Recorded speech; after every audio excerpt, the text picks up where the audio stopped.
नमस्कार, स्टेज सरगम में आप सबका स्वागत है। अक्सर हम लोग देखते हैं कि जो आज का हमारा युवा है, युवा काफी चीजों को लेकर जो है वो असमंजस में रहता है, कंफ्यूज रहता है। तो वो हमेशा इन चीजों का सोल्यूशन लेने के लिए कोई ना कोई साधन ढूंढता है। तो हम इसी बात पे, इसी टॉपिक पे आज हम लोग कर्नल RL पनहोत्रा जी, जो कि हमारे विश्वनाथ में जम्मू डिफेंस एकेडमी चला रहे हैं, और इस एकेडमी का जो मुख्य काम है वो युवाओं को दिशा देना और उनकी जो भी समस्या है उनको सुलझाना है। तो आज इनसे हम लोग कुछ टॉपिक पे बात करेंगे। अगर आपके पास भी कोई क्वेश्चन हो जिससे आप चाहते हैं कि लाइव के दौरान कोई आप समाधान चाहें, तो आप वो हमें कमेंट बॉक्स में कमेंट करिएगा और हम कोशिश करेंगे पनहोत्रा जी से उस प्रश्न का भी उत्तर लेने के लिए। सर, आपका बहुत बहुत स्वागत हमारे इस लाइव में। पनहोत्रा जी, सबसे पहले तो जो हमारा सवाल है कि आज हम जो देखते हैं कि आज का जो युवा है, इस समय युवा की जो कंसंट्रेशन है वो बहुत ज्यादा डाउन हो चुकी है। इंसान एकदम से किसी चीज पे फोकस नहीं कर पा रहे हैं। युवा जो है वो एकदम से बहुत सारी चीजों को भूल जाता है। तो इसके पीछे कारण क्या है? क्या लगता है कि आज युवा ऐसी स्थिति में कैसे आ गया? मैं समझता हूँ जी, इसके पीछे कई कारण हैं, और जो मुख्य कारण है वो है आज हमारा सोशल मीडिया। पहले मैं आपको ये क्लियर करना चाहता हूँ कि सोशल मीडिया, हम ये नहीं कह सकते कि सोशल मीडिया बिल्कुल खराब है। सोशल मीडिया एक अच्छा काम भी करता है। अगर जो बच्चे और जब बड़े हैं या स्टूडेंट हैं, वो अगर जैसे यूट्यूब वीडियो है, जो अच्छे क्वालिटी यूट्यूब वीडियो है, वो देखकर वो अपनी स्टडी फर्दर कर रहे हैं। जहाँ हमने कोरोना का टाइम देखा कि सभी जो क्लासेस थी वो ऑनलाइन थी। सो एक यही सोशल मीडिया था, यही मोबाइल था जिसके जरिए वो अपनी क्लास अटेंड कर रहे थे, और जिसके थ्रू उन्होंने अपनी जो एजुकेशन 2 साल अचीव की है। तो इसलिए ये डिपेंड करता है कि जो यूजर है, जो उसको इस्तेमाल करता है, वो कैसे करता है। और दूसरा मैं समझता हूँ कि सोशल मीडिया इसके लिए जिम्मेवार भी है कि जिसकी वजह से जो आज युवा है वो कंसंट्रेशन नहीं कर पा रहे हैं। जैसे कि मैं आपको एग्जाम्पल दूं, जैसे रील है। अभी जो रील वो 30-40 सेकंड की एक चलती है, तो जब वो कोई भी बच्चा या जो नौजवान देखता है, वो एक टाइम में ही 150, 200, 300 देखता है। तो आप सोचिए, वो जो रील बनी है, वो सारी जो रील है वो डिफरेंट टॉपिक की बनी हुई है। किसी में डांस है, किसी में सिंगिंग है, किसी में रोना है, किसी में हंसना है। तो आप खुद समझिए कि अगर कोई वो 150, 200, 300 वन टाइम में देखता है, और उसकी आप समझ सकते हो कि डेली जब वो यही काम कर रहा है, जब दिन में 4 बार 10 बार ऐसा ही कर रहा है, तो उसकी जो मेंटल कैपेबिलिटी होगी, जो कैपेसिटी होगी, जो उसका थॉट प्रोसेस होगा, वो कैसा होगा। तो वो तो डेफिनेटली उसकी वजह से जो उसकी कंसंट्रेशन पावर वो रहेगी नहीं। जैसे ही वो बच्चा पढ़ने की कोशिश करेगा तो उसका कंसंट्रेशन वहां नहीं बन पाएगा, क्योंकि उसका जो मन वहीं घूम रहा है जो उसने इतने देखे। क्योंकि आपको पता है जो चीज भी हम बार बार देखते हैं या सुनते हैं, तो उसका जो असर है वो हमारे एक दिमाग में पड़ता है, और वो चीज हमारे दिमाग में जाकर फीड होती है, जो बाद में हमारी वो एक पर्सनैलिटी बनती है। तो मेरे जहाँ पे एक सवाल है कि जैसे आपने बताया कि जो आज का समय है वो उसमें सोशल मीडिया पे यूथ अपना ज्यादा समय स्पेंड करता है, और जिसके कारण उसकी जो कंसंट्रेशन है वो छोटे छोटे वीडियो, जिसको हम शॉर्ट वीडियोस कहते हैं, उनको देखकर उसकी कंसंट्रेशन कहीं ना कहीं डाउन हो रही है। वो बात सही है, लेकिन क्या ये चीजें युवाओं को नहीं पता कि वो जो अपना टाइम इस समय सोशल मीडिया पे वेस्ट कर रहा है, चाहे वो यूट्यूब पे है, चाहे वो फेसबुक पे है, चाहे इंस्टा पे है, चाहे वो किसी और सोशल साइट्स पे है, इससे मिलने वाला कुछ नहीं है। जब इससे कुछ मिलने वाले नहीं है, तो फिर ये 2 मिनट की, 10 मिनट की, आधे घंटे की जो इंजॉयमेंट, ये किस लिए, ये टाइम वेस्ट किस लिए? आप बिल्कुल ठीक बोल रहे हो कि जैसे इसका जो युवा है, जब ये इतनी अच्छी चीज नहीं है, या इसकी वजह से हमारा टाइम वेस्ट हो रहा है, तो युवा ऐसे, क्या युवा को पता नहीं है? मैं आपको बता दें तो युवा को नहीं पता है, क्योंकि बहुत ही कम युवा है जिनको पता है कि इस गैजेट्स में हमने क्या देखना चाहिए और उनके फ्यूचर के लिए क्या अच्छा है। मैक्सिमम युवा को नहीं पता। जब वो बैठ जाते हैं तो वो एक ही बात में उनको भूल जाते हैं कि उनके 2 घंटे, 3 घंटे, 4 घंटे वेस्ट हो रहे हैं। तो उनको ये पता ही नहीं चलता कि जैसे वो टाइम उनका कहाँ वेस्ट हो रहे, अपना वेस्ट कर रहे हैं। उनको ये लगता है कि इसी में एंजॉयमेंट है, और कभी वो सोचते हैं कि जस्ट यही यूट्यूब वीडियो देखकर वो कोई एग्जाम, कंपटीशन एग्जाम की तैयारी कर लेंगे, इसी से वो अपना एग्जाम क्रैक कर लेंगे। सो ऐसा नहीं हो सकता है। जैसे कुछ हद तक ये सोशल मीडिया, जैसे मैं बताया, यूट्यूब वीडियो देखकर सर कुछ पर्टिकुलर चैनल हैं, मानता हूँ कुछ पर्टिकुलर चैनल होंगे जिससे कि वो इस तरीके की तैयारी कर सकते हैं, लेकिन जो शॉर्ट वीडियोस ये कहाँ किसको काम आने वाले हैं, इनसे तो टाइम वेस्ट होगा ना। बिल्कुल आप ठीक बोल रहे हो कि जैसे ये टाइम है, उनको ये लगता है कि ये उनका एक सोर्स है इंटरटेनमेंट का, जहाँ वो सोचते हैं कि जैसे इसी के थ्रू उनको जो है एक मीन्स एक अच्छा लग रहा है, या इसके थ्रू वो कोई नॉलेज गेन कर रहे हैं, तो जहाँ किसी दूसरे से उससे बात कर रहे हैं, जहाँ अपने सोचते हैं कि जब हम घर भर में ज्यादा स्मार्ट हैं, घर वाले बोलते हैं कि जैसा आप बच्चे हमारे पढ़ रहे हैं, वो उसके पढ़ने के बजाय वो पढ़ नहीं रहे हैं, वो किसी अपने फ्रेंड के साथ चैट कर रहे हैं, वो अपने फ्रेंड के साथ मैसेज भेज रहे हैं, सो वो अपना टाइम ही वेस्ट कर रहे हैं। फ्रेंड बन के करेंगे क्या? अगर चलो मांगते हैं फेसबुक पे, इंस्टाग्राम पे, कहीं भी फ्रेंड के साथ चैट कर रहे हैं, फ्रेंड बना के करेंगे क्या? देखो जी, क्या उससे जीवन बन जाएगा? देखो जी, आप उस स्टेज से निकल चुके हो, इसलिए आप सोच रहे हो कि जैस इसका फायदा नहीं होगा कि फ्रेंड बनाकर करेंगे, बट जो उनकी एज है, जो युवा की एज है, उसने अभी वो लाइफ नहीं देखेंगे, जो फ्रेंड बाद में काम नहीं आएंगे। उनको आज यही लगता है कि ये फ्रेंड उनके साथ जीवन भर चलने वाले हैं। उनको आज नहीं ये पता कि ये फ्रेंड कुछ समय के लिए बने हैं, ये फ्रेंड उनके साथ फॉरएवर नहीं रहेंगे, बट अभी वो उनके पास ये सोच नहीं, जब उनके पास ये समझ आएगी तब तक क्या है कि टाइम नहीं भी चुका होगा, जब तक उनको समझ आएगी कि ये फ्रेंड और ये टाइम दोबारा वापस नहीं आएगा। जी अच्छा सर, राजेश कुमार कोलिया जी हमारे एक दर्शक हैं, उन्होंने जो सवाल किया है कि आपका जो जम्मू डिफेंस एकेडमी है, इसमें आप किस तरीके के कम्पिटिटिव एग्जाम की तैयारी करवाते हैं? ये राजेश कुमार जी पूछ रहे हैं। राजेश जी, मैं आपको बताना चाहूँगा कि जम्मू डिफेंस एकेडमी में हम एनडीए रिटन एग्जाम की कोचिंग दे रहे हैं, सैनिक स्कूल और मिलिट्री स्कूल की कोचिंग दे रहे हैं, स्पोकन इंग्लिश और पर्सनैलिटी डेवलपमेंट की कोर्स चला रहे हैं। इसके साथ साथ जो आर्मी, नेवी, एयरफोर्स में एज ए सोल्जर भर्ती होना चाहते हैं, उनके लिए रिटन एग्जाम की कोचिंग दे रहे हैं, और पैरामिलिट्री फोर्सेस जैसे आईटीबीपी, बीएसएफ, सीआरपीएफ वगैरह उनकी दे रहे हैं। और इसके अलावा अभी हम फाउंडेशन कोर्स शुरू करने जा रहे हैं, जिसकी रजिस्ट्रेशन शुरू कर दी है, जो कि 8th, 9th and 10th standard के बच्चों के लिए रहेगा। जो बच्चे इसके थ्रू, वो बच्चे कल को जो एनडीए में जाना चाहते हैं, जहाँ कोई कम्पिटिटिव एग्जाम की तैयारी कर रहे हैं, तो वो उनके लिए बहुत बेनिफिट रहेगा, क्योंकि इसके साथ हम जहाँ उन बच्चों को कहीं दूसरी जगह ट्यूशन पढ़ने की जरूरत नहीं पड़ेगी, और जहाँ जो हम फाउंडेशन कोर्स में कराएंगे वो एक कंसेप्ट बेस्ड कराएंगे, जिसके थ्रू उनके जो कंसेप्ट क्लियर होंगे। और इसके साथ साथ बच्चों को spoken English and personality development की क्लास रहेगी, रीजनिंग करवाएंगे और जीके करवाएंगे, सो दैट कि बच्चे के साथ साथ जो एक कम्पिटिटिव एग्जाम के लिए चाहिए होता है, वो भी साथ साथ उसकी तैयारी होगी।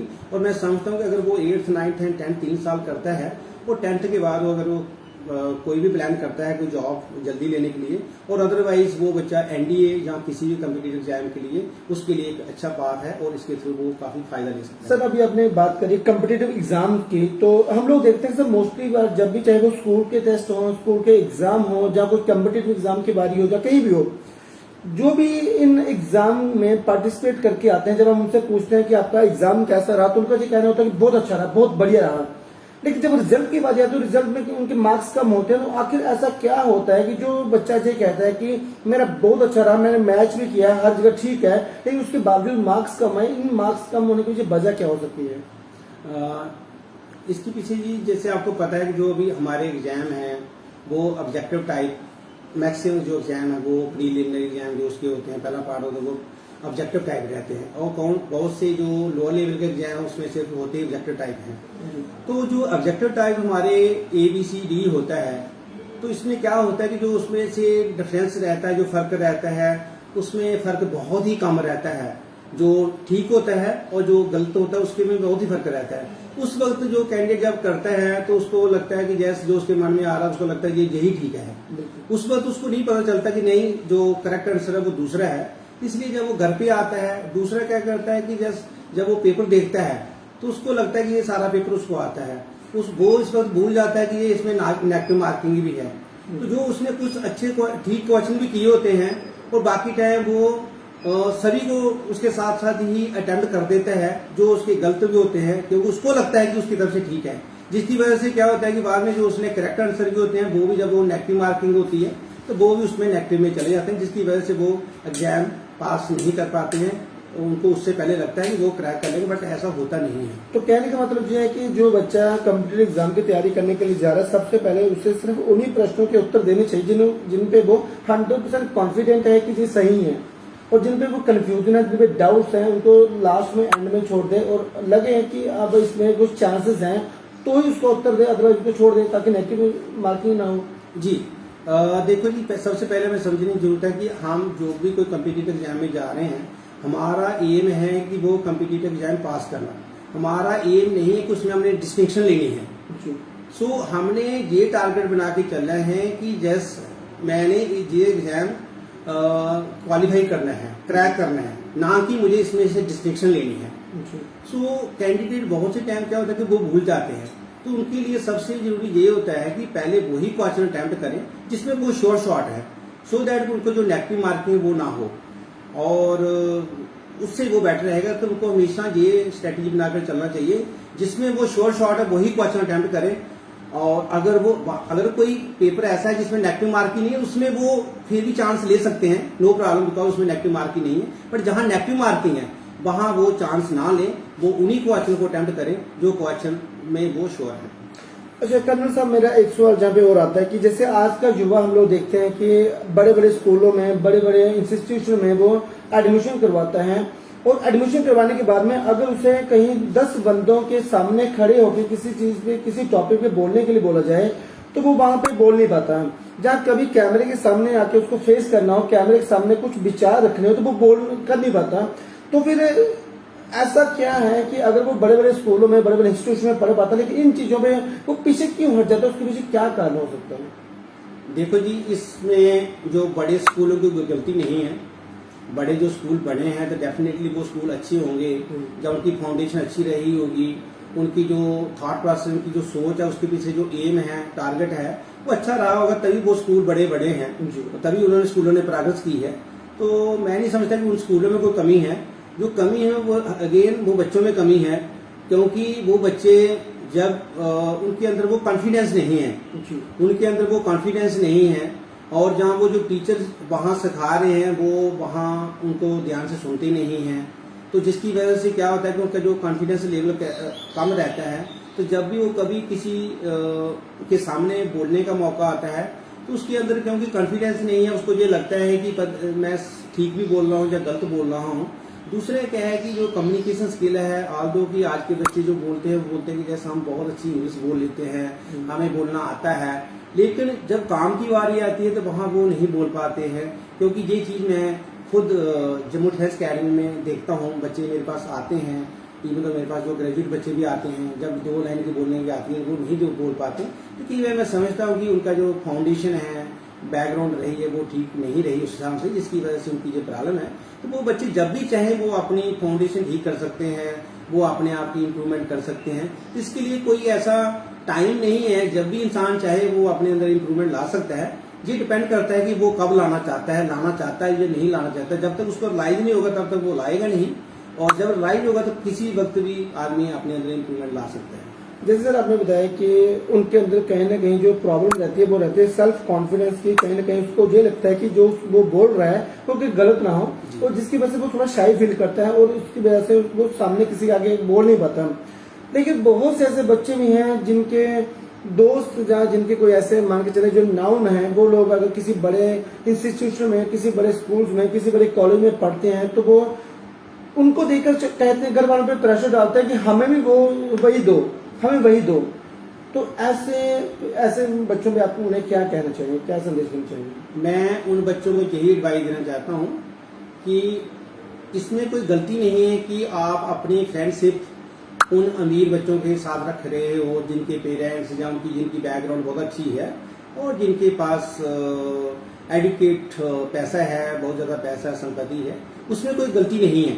आप उनके साथ दोस्ती रखिए, आप उनके साथ रहिए, but in the same time आपने ये भी समझना है कि आपकी क्या बैकग्राउंड है, आपके फादर क्या करते हैं, आपके घर में कैसा है फाइनेंशियल है। इनकेस आपके फाइनेंशियल घर की अलाउ करती है कि अगर आपके पास भी उतना पैसा है या आपका फादर वगैरह उसकी इनकम इतनी है, तो आप पक्का जो आपका फ्रेंड कर रहा है जिस स्कूल में पढ़ना चाहता है आप भी वहाँ पढ़िए। अदरवाइज आपके लिए यही अच्छा है कि आप अपने पेरेंट्स को उतना मजबूर ना करो कि वो आपने वहीं एडमिशन लेनी है या वहीं कोर्स करना है या वही बाइक खरीदनी है जो आपके अमीर दोस्त खरीद रहे हैं, क्योंकि आप अपना ये देखिए कि जैसे आपके पेरेंट्स की क्या बैकग्राउंड है। तो दूसरा मैं आपको ये बताना चाहता हूँ कि जैसे इससे कोई बड़ा नहीं होता कि कौन से स्कूल में पढ़ रहे हैं। आज भी हमारे बहुत से बच्चे जो हैं जो IAS बन रहे हैं, आर्मी ऑफिसर बन रहे हैं, वो गवर्नमेंट स्कूल से पढ़े हुए हैं। तो इसलिए आप इस चक्कर में ना रहे, आप जहाँ भी पढ़ रहे हो वहाँ आप मेहनत से पढ़िए और ध्यान देकर पढ़िए और अपने पेरेंट्स पे प्रेशर ना दे। मैं आपको ये बताना चाहता हूँ कि जब मैं 10th कर रहा था, मेरे फादर के पास 35 रुपये नहीं थे गाइड खरीदने के लिए। एंड मैंने देखा कि जैसे फादर के पास पैसे नहीं है, तो मैंने उस वक्त जो एक क्वेश्चन बैंक को था 35 रुपये का, मैं वो नहीं खरीद पाया था, जिसकी वजह से हो सकता मेरे कुछ मार्क्स 10th में कम रहे। और लेकिन मैंने पेरेंट्स को उसके लिए मजबूर नहीं किया। मुझे पता था कि इनके पास पैसे नहीं हैं, इसलिए मुझे नहीं दे रहे। अगर उनके पास पैसे होते तो मुझे पक्का 35 रुपये देते। तो हमने बच्चों ने समझना चाहिए कि जैसे हमारे पेरेंट्स की क्या कंडीशन है और हमने उसके लिए उनको दुखी नहीं करना चाहिए और हमने उसको बैलेंस बना के चलना है और अपनी हार्ड वर्क करके हम अपने जो अमीर फ्रेंड हैं उनके साथ हम रह सकते हैं और कर सकते हैं। उनको अमीर के साथ रहना है, कंपटीशन में आना है, तो आप कंपटीशन में स्टडी में आइए, उनसे बेटर करके दिखाइए, उसमें है कंपटीशन। ना कि ये कार, गाड़ी, स्कूटर या बड़े बड़े स्कूलों में पढ़ने की जो आपका सपना है उसके चक्कर में कंपटीशन मत लगाइए। मैं यहाँ पे सभी दर्शकों एक चीज इसी टॉपिक पे कहना चाहूंगा। जैसे अब एक एग्जांपल ले लीजिए, दो दोस्त हैं, एक के पिताजी गवर्नमेंट एम्प्लॉई हैं जिसकी हर महीने सैलरी 80,000, 90,000, 1 लाख ज्यादा है, और जो दूसरा दोस्त है उसके पिताजी को दिहाड़ीदार हैं जो कि दिन का 400-500 रुपए कमाते हैं और महीने में पूरा महीने में 20 से 25 दिहाड़ी लगती है, जिसके कारण वो पूरा महीने 10 से 12,000 रुपए कमा पाते हैं। अब जो 10 से 12,000 रुपया महीना कमाने वाला है, क्या वो मुकाबला ऊपर वाला जो 1 लाख 1.5 लाख रुपया कमाने वाला है, क्या उसके साथ कर सकता है? ये एक समझदारी वाली बात है। बच्चों को ये समझना चाहिए कि मेरे पिताजी जो है वो इतने कमाने वाले नहीं है कि मैं मुकाबला जो है एक जो सरकारी नौकरी करने वाला है उसके साथ कर पाऊं। तो वहां पे उन बच्चों को थोड़ा सा अपने जो माँ बाप की कंडीशन है उसको थोड़ा सा देखना चाहिए और उस चीज पे थोड़ा सा उनको दिमाग में रखना चाहिए कि उन चीजों की मांग ही ना करे, डिमांड ही ना करे जो उनके पेरेंट्स अफोर्ड नहीं कर सकते। क्योंकि ऐसा अक्सर मैंने ये देखा है कि बहुत से ऐसे यूथ हैं जो किसी तरीके से माँ बाप को धमका के कि मुझे आप ये चीज लेके दो, नहीं तो मैं मर जाऊंगा, नहीं तो मैं घर छोड़ दूंगा, नहीं तो मैं भाग जाऊंगा, जो तो मैं ये कर दूंगा। जिसके बाद में प्रेशर में आके जो उनके पिताश्री होते हैं, जहाँ उनकी जो माता जी होती हैं, वो क्या करते हैं किसी से उधार लेकर जब लोन वगैरह पे उसको वो चीजें दे देते हैं। और वो जो चीज का क्रेज होता है जब उस बच्चे के पास आता है, वो महीना 1.5 महीने बाद वो क्रेज भी खत्म हो जाता है, लेकिन उसकी जो किस्तें हैं वो माँ बाप के सिर पर चढ़ जाती हैं और वो 1.5 साल 2 साल ऐसे ही किस्तें देते रहते हैं, तो जिससे कि उसके आने वाले समय में फाइनेंशियल प्रॉब्लम और भी बढ़ जाती है। तो जहाँ पे उन बच्चों को थोड़ा सा देखना चाहिए कि हमेशा अपने माँ बाप से सिर्फ उन्हीं चीजों की आप डिमांड करें जो आपके माँ बाप अफोर्ड कर सकते हैं। मेरे माँ बाप जो है अगर वो साइकिल खरीदने की अगर वो अपने कह सकते हैं कि उनके पास एक पूरी पैसा है, जैसे हम कह सकते हैं कि उनके पास फाइनेंशियल कंडीशन है, तो मैं उन्हें बोलूंगा कि मुझे थार लेके दो। अब वो जो साइकिल की सोच रखने वाला है, जो साइकिल की हिम्मत रखने वाला है, जो साइकिल खरीदने की जो हैसियत रखने वाला है, अब उसमें थार बोलूंगा तो वो कहां से लेके देगा? और अगर वो किसी तरीके से उधार लेकर जमीन बेचकर किसी दे भी देगा तो फिर उसका फायदा क्या? अच्छा, जहाँ पे मैं एक चीज और देख रहा हूँ, जैसे आपने बताया कि जहाँ पे हमने बात करी कि बच्चा जो है रील देखता है, उसकी कंसंट्रेशन डाउन रहती है। जहाँ पर आपने बात करा कि आज बच्चे जो है वो ज्यादातर राइटिंग स्किल्स पे ध्यान नहीं देते। आजकल आपने देखा कि राइटिंग स्किल्स पे ध्यान कम है, जहाँ फिर बच्चे जो है शो ऑफ करना चाहते हैं, कम्युनिकेशन स्किल्स इतना अच्छे नहीं है। लेकिन आज युवा जो है नशे की तरफ बढ़ जल्दी जाता है। उसको 16, 17, 18 साल की 19 साल में उसमें मुझे लगता है उसको दुनिया भर का उसके ऊपर प्रेशर आ चुका है और वो उस प्रेशर से निजात पाने के लिए नशे की तरफ भागता है, जिसमें चिट्टा है, जिसमें सिगरेट है, जिसमें अलग अलग तरह के नशे हैं। तो उसमें सर आप क्या कहेंगे? देखो जी, किसी भी प्रॉब्लम का हल ये नशा नहीं है। इस नशे से प्रॉब्लम नहीं हल होगी, इससे प्रॉब्लम और बढ़ेगी। क्योंकि हम देखते हैं कि हर दिन जो यूथ इस नशे का इस्तेमाल कर रहे हैं, जिसमें चिट्टा आता है या इसके अलावा जो बाकी भी नशा करते हैं, तो इसकी वजह से उनका जो लाइफ है वो खत्म हो रही है। बहुत से केसेस आते हैं, अनफॉर्चुनेटली उनकी डेथ हो रही है, यंग बच्चों की डेथ हो रही है। वो अपने घर का जो सामान बेच रहे हैं, वो अपने मोहल्ले के लोगों की चोरी करके सामान बेच रहे हैं। तो उनकी आप सोचिए, उन्होंने अपने स्कूल छोड़ दिए हैं। तो पहली बात, अगर उनका जो अपना कैरियर है वो खत्म हो रहा है। दूसरा वो है कि वो अपनी सोसाइटी में उनका कहीं भी नाम नहीं है, जो अपनी सोसाइटी के सामने फेस दिखाने के लायक नहीं रहते हैं। तीसरा, उनकी जो सबसे जो इम्पोर्टेंट चीज़ है कि जो उनकी अपनी फिजिकल है, जो उनकी हेल्थ है, वो दिनों दिन डिटोरेट होती जा रही है, खराब होती जा रही है। इसलिए किसी भी प्रॉब्लम का हल ये नशा नहीं है। ये सभी यूथ को मैं एडवाइस देना चाहता हूँ कि अगर आप समझते हो कि ये नशा करके या ये चिट्टा खाकर आपकी प्रॉब्लम हल हो जाएगी, तो ये नहीं होने वाली है। ये आपका एक गलत सोच है, जिसकी वजह से आप अपनी लाइफ बर्बाद कर रहे हो, आप अपनी फैमिली की लाइफ बर्बाद कर रहे हो। सो मेरी आप सभी को एडवाइस है कि आप इस लत से दूर रहे, और जो भी आपके फ्रेंड या आपको कहते हैं कि इसी में सब मजा है या इससे आपकी प्रॉब्लम हल होने वाली है, आप कृपा करके उनसे दूर हो और आप अपने पेरेंट्स के साथ रहिए, अपनी फैमिली के साथ रहिए। अगर आपकी कोई प्रॉब्लम है वो अपने पेरेंट्स के साथ शेयर करिए। अगर आप पढ़ रहे हो तो अपने टीचर के साथ शेयर करिए। वो आपको कोई न कोई आपको इसका हल बताएंगे, क्योंकि उनका लाइफ का एक्सपीरियंस है। सो लाइफ जो मिली है वो लाइफ ऐसा नहीं मिली कि इसको खराब करने के लिए मिली है। ये लाइफ मिली है कि इसमें हमने बहुत से काम करने के लिए आए हैं, स्पिरिचुअल काम करने हैं, अपने घर के काम करने हैं, समाज में हम काम करने के लिए आए हैं, उसके लिए ये लाइफ मिली है। इस लाइफ के साथ मत खेलिए। ये अपनी लाइफ के साथ खेलने का आप पर कोई हक नहीं है, अपने पेरेंट्स को तंग करने का कोई आप पर आपका अधिकार नहीं है। और इसलिए मेरी आप सभी से द्वारा यही एडवाइज है कि आप इस चिट्टे से, किसी भी प्रकार के नशे से दूर रहें। जब आप इससे दूर रहेंगे तो आप देखेंगे कि दिन ब दिन जो आपका जो अपना बिल पावर बढ़ती है, बिल पावर आपकी इंसान कुछ कर होगी, सकता है। आप अपनी स्टडी को कंटिन्यू करोगे और आपकी सोसाइटी में द्वारा आपका जो है वो एक नाम रहेगा। तो आप ये मत सोचिए कि जैसा अभी वो मैं बहुत स्टेज आगे आ गया हूँ, अभी मुझे काफ़ी टाइम हो गया ये नशा करते हो, अगर मैं वापस जाऊँगा तो सोसाइटी वाले मुझे क्या बोलेंगे, मेरे दोस्त क्या सोचेंगे। आप दोस्तों की चिंता ना करें, आप सोसाइटी की चिंता ना करें, आप पहले अपनी चिंता करें कि आपकी लाइफ सबसे इम्पोर्टेंट है। आपकी लाइफ सबसे इम्पोर्टेंट है, आपकी फैमिली आपके लिए इम्पोर्टेंट है, तो आप उस पर ध्यान दीजिए।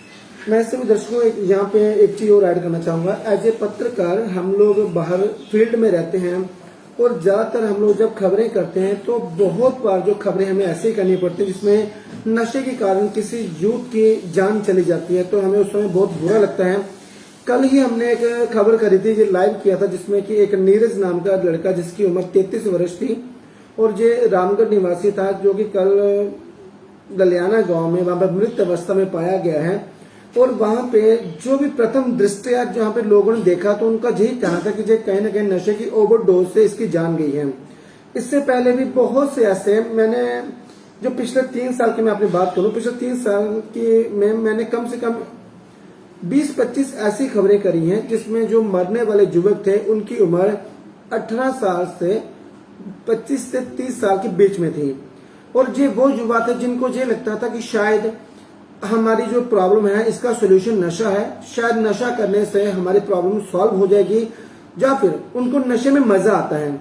लेकिन ऐसे मजे का फायदा क्या, ऐसे जो आप नशे करते हो उसका आपका करना ही क्या जिससे कि आपकी जान अगले 2-3 साल में चली जाए। और एक बात जे पुलिस के अधिकारी भी कहते हैं, जे डॉक्टर्स भी कहते हैं, और जो पत्रकार भाई हैं या फिर जो अन्य लोग हैं, जो सामाजिक जो भी प्राणी हैं, वो सभी लोग यही कहते हैं कि जो एक बार चित्ते के नशे में जो लत में लग जाता है तो वो ज्यादा से ज्यादा 2-3 साल का मेहमान रहता है। 2-3 साल के बाद में उसकी जान चली जानी है, तो वो अपनी जान को खुद खत्म कर रहा है। तो इससे थोड़ा बचना चाहिए। लास्ट में सर, अभी आपका जो जम्मू डिफेंस अकेडमी है उसमें क्या क्या कोर्सेज आप इस समय स्टार्ट कर रहे हैं, मैं चाहता हूँ आप दर्शकों को बता दें, ताकि अगर में से कोई कोर्स ज्वाइन करना चाहे तो वो आपके पास आके ज्वाइन कर सकते हैं। ओके, जैसे मैंने आपको बता दिया कि अभी तक हमारे क्या क्या कोर्स चल रहे हैं। तो आपने अभी मुझे अच्छा पूछा है कि अभी इसके बाद हमारा क्या प्लानिंग है। तो अभी जो हम प्लान कर रहे हैं, जिसकी हमने रजिस्ट्रेशन शुरू कर दी है, वो है foundation course 8th 9th and 10th standard के बच्चों के लिए। ये फाउंडेशन कोर्स सिर्फ एक उनका जो सिलेबस है उस वो नहीं कवर होगा, इसके साथ साथ उन बच्चों को स्पोकन इंग्लिश करवाई जाएगी, रीजनिंग करवाई जाएगी और साथ में जनरल नॉलेज भी करवाई जाएगी। और ये जो फाउंडेशन कोर्स है ये कंसेप्ट बेस होगा। कंसेप्ट बेस से क्या होगा कि जैसे जो भी कंपटीशन में आता है वो कहीं ऐसी कोई सिलेक्टिव क्वेश्चन नहीं आते हैं, वो कहीं से भी डाल सकते हैं। वो कहीं उसका ये सिलेक्ट जो 8th 9th 10th का इससे नहीं आएगा या 11th 12th का नहीं आएगा।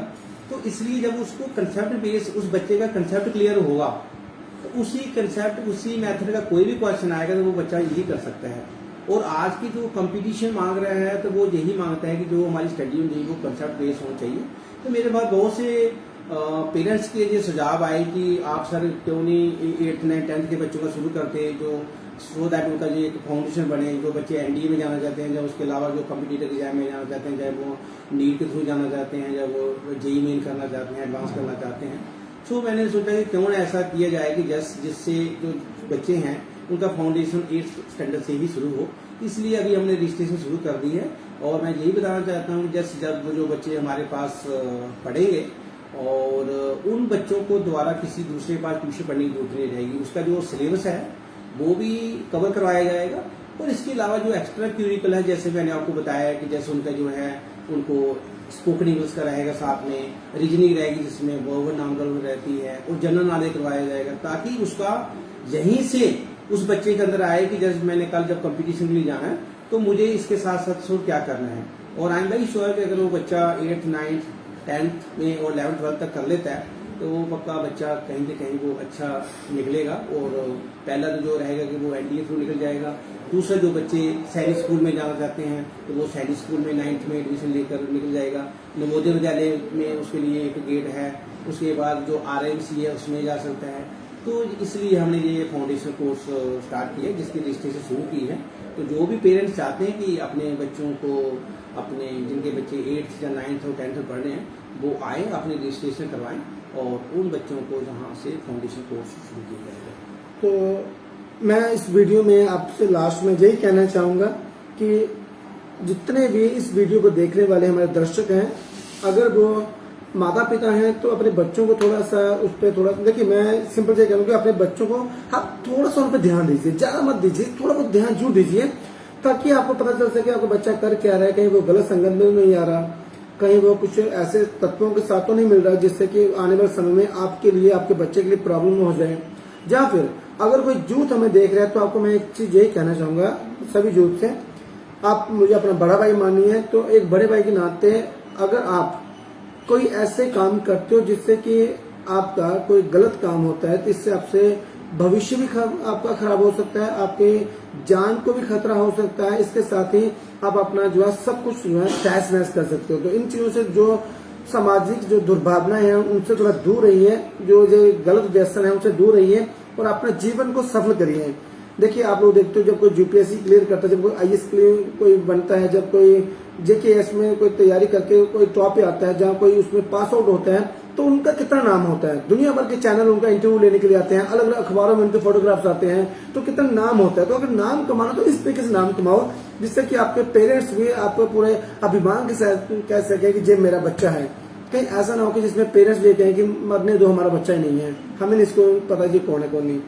तो कर्नल साहब मैं लास्ट में ये कहना चाहूँगा, हमारे इस वीडियो को देखकर अगर आपके पास कोई किसी भी प्रकार की कोई भी एडमिशन लेने के लिए था, क्या आप उन्हें कोई डिस्काउंट देंगे हमारे इस वीडियो को जो भी आपको देखकर आएगा? मैं आपको बताना चाहता हूँ कि जैसे पहले ही हमने जहाँ जो फीस स्ट्रक्चर रखा है वो बाकी वाले जो इंस्टीट्यूट हैं जो जम्मू में हैं उनसे बहुत ही कम रखा है, क्योंकि मैं जानता हूँ, मैं खुद जहाँ पला हूँ, जहाँ पैदा ग्रामीण क्षेत्र में रहा हूँ, तो मुझे पता है कि जैसे हमारे लोगों के पास उतना फाइनेंशियल जो कंडीशन उतनी अच्छी नहीं है, इसलिए मैंने जो जहाँ फीस रखी है वो बहुत ही कम रखी है।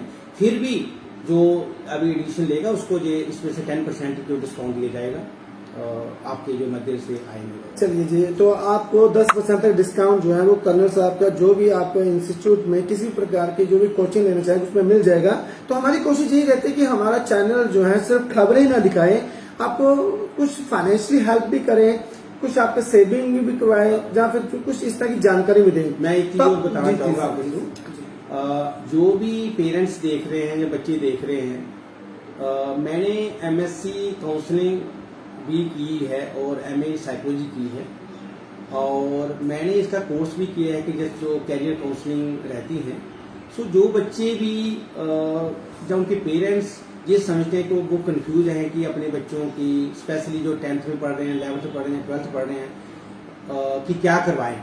जैसे पहले रहता है कि 10th के बाद क्या सब्जेक्ट हैं, अभी वो 12th कर ली तो उसके बाद क्या करवाएं। और जब बच्चा जो है वो पढ़ने में इंटरेस्ट नहीं ले रहा है, जबकि पहले ले रहा था, अभी नहीं ले रहा है, जब बच्चा सोचता है कि मेरा कंसंट्रेशन नहीं हो पा रहा, तो वो मेरे पास यहाँ जम्मू डिफेंस अकेडमी में आ सकते हैं। मैं उनकी जो काउंसलिंग है फ्री ऑफ कास्ट करूँगा, मैं उनसे कोई चार्ज नहीं करूँगा। तो किसी प्रकार की काउंसलिंग चाहिए हो, आप जहाँ आए, और मैं उनको जो काउंसलिंग है, जो टेस्ट भी करूँगा वो भी मैं फ्री ऑफ कास्ट करूँगा, उससे कोई पैसा चार्ज नहीं करूँगा। क्योंकि एम यही है कि जैसे जो हमारे यूथ हैं वो अगर वो कहीं कंफ्यूज हैं, उनको नहीं है, तो उसकी कैसे हेल्प की जाए, सो दैट वो कल को अपना एक अच्छा फ्यूचर बनाए। तो मैं उनके लिए फ्री ऑफ कास्ट करूँगा। सर, आपने अपना टाइम हमें दिया, आपका बहुत बहुत धन्यवाद। नमस्कार, धन्यवाद। तो आप सिर्फ दर्शकों से यही कहना चाहेंगे कि अपना जीवन एक ही बार मिला हुआ है, इस जीवन का पूरा फायदा उठाइए, चाहे वो अपना भविष्य बनाने में, चाहे वो भगवान का नाम जाप करने में। डिसाइड आपने करना है कि आपकी प्रायोरिटी क्या है। तो आपने जो भी आपकी रिस्पॉन्सिबिलिटीज है उनको पूरा करिए, गलत चीजों की तरफ मत जाइए, अपना जीवन बनाइए, अपना फोकस करिए कि अपना करियर बने, और इस तरीके से इस जीवन का आनंद लीजिए। जो जीवन को समाप्त करने की कोशिश मत करिए।